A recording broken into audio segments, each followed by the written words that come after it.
Ako po si Nick Medina sa tunay na buhay po. At ang ginagamit ko pong screen name sa larangan po ng TV pelikula ay Bentot Jr. po.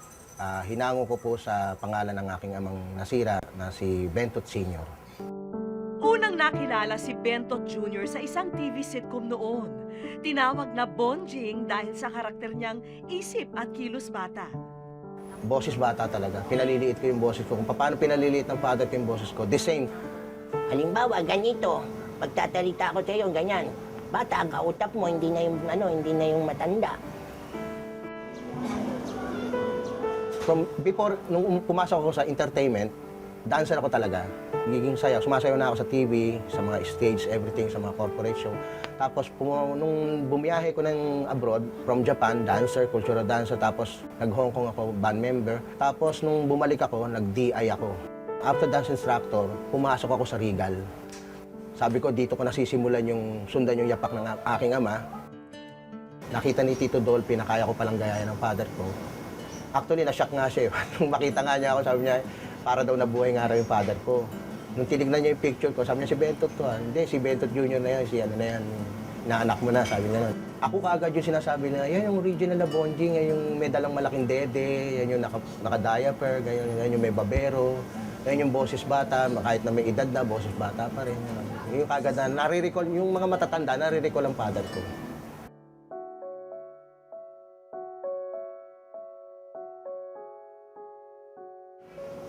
Ewan ko, basta gano'n nangyari sa buhay ko, yung bang naging palasak. Unang-una nawala ako sa Panginoon, tapos pangalawa, yung naging happy-go-lucky ako, gastos dito, gastos to. Pinaka-main babae.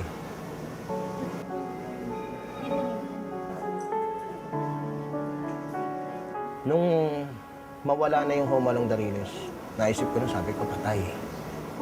Sabi ko ngayon, wala na akong regular. Tapos sabi ko, okay lang, sabi ko gano'n. Medyo balik na naman ako sa Panginoon. Dasal-dasal na naman ako. So, hindi pa rin ako nawala noon. May guesting. Tutuwa ako na may guesting, may blessing. Tapos, mga shows, mayroon pa rin. Nung medyo bumaba na yung economic natin, parang nadamay na. Nadamay na. Ang isang malaking dagok pa kay Bentot ay hindi lang material na bagay ang nawala sa kanya. Dahil ang asawa at anak, napilitan niyang isoli pansamantala sa kanyang biyanan dahil sa hindi na niya maibigay ang pangangailangan nila. Ito yung mga gamit ko na nakiusap ako sa may-ari ng malaking bahay na nakikilagay muna ako. Ito yung isang ebidensya. Nakita ko kanina rin. Yung aking ginagamit na dede. Sira-sira na nga yun. Ayan, puro tape na, butas-butas na, hindi na siya pwede lagyan ng gatas. Dati nalalagyan ng gatas to. December 24, bispiras ng Pasko, kinabukasan Pasko. Yun yung time na umalis ako sa bahay. Kaya, yung habang naglilipat ako rito, yun nga, tumutulong ako kasi bispiras ng Pasko, naglilipat ako. Masakit din naman kasi, syempre, isa kami yung pamilya tapos bigla kami nagkahiwalay-walay. Nakatira siya dito sa ate niya. Nakatira kami dun sa nanay ko.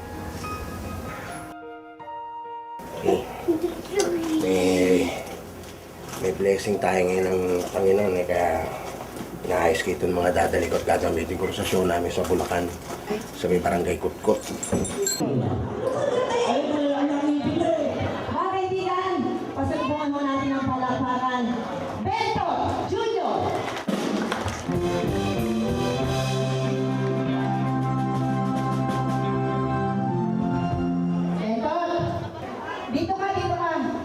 Bakit ilang taon ka na ba? Sige, tumakbo sa 8, nadapa sa 9. Bakit nadapa pa?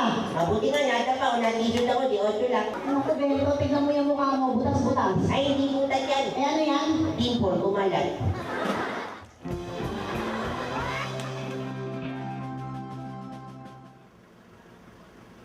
Actually, aminin ko, naging pabaya ako.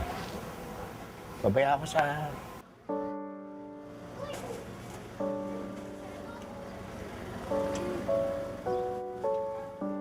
Alam ko na natulog na ako, babasilan Tito Milan. Naranasan ko na yung naranasan ko na yung gatas ng anak ko, pinanghiram ko. Nagpabaya ako rin sa blessing na binigay niya, hindi ko pinangawakan mabuti. Kasi pray ako ng pray, pagkatapos nung binigay niya sa akin, ginamit ko naman sa hindi maganda, yung kinikita ko.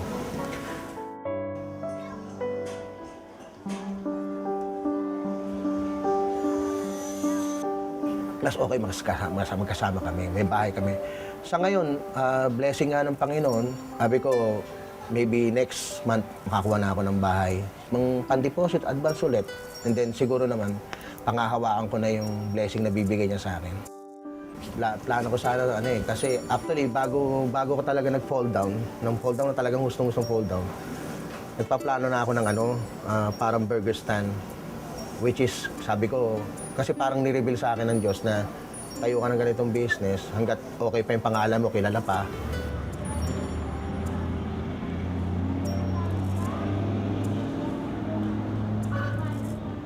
Dumating sa akin yung pagkakataon. Sabi ko, Lord, bakit napapatawa ko lahat ng tao? Kaibigan ko, mga kapwa ko artista, mga ibang tao napapatawa ko, mga nanonood sa akin. Bakit yung sarili ko hindi ko mapatawa? Nandito kami, parang bilang lang ganyan kasi nadalita ko. Billy, what is your name? Iba talaga yung, masaya ka dahil meron ka. Kahit may problema ka, masaya ka kasi medyo maganda buhay mo. Papatawa ka. Pero yung ganitong wala ka, ang hirap. Talagang mahirap magpatawa. Sabi nga ni Tito Dolphy, ng father ko, kung sino yung komedyante, yun ang pinakamaraming problema na hinaharap sa kanyang buhay.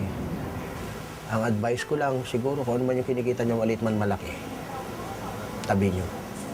Sabi nga ni Bossing, kung may tinatabi, may uhugutin. Yun ang hindi ko ginawa. Nagtabi nga ako pero hinugot ko rin. Hindi ko na binalik.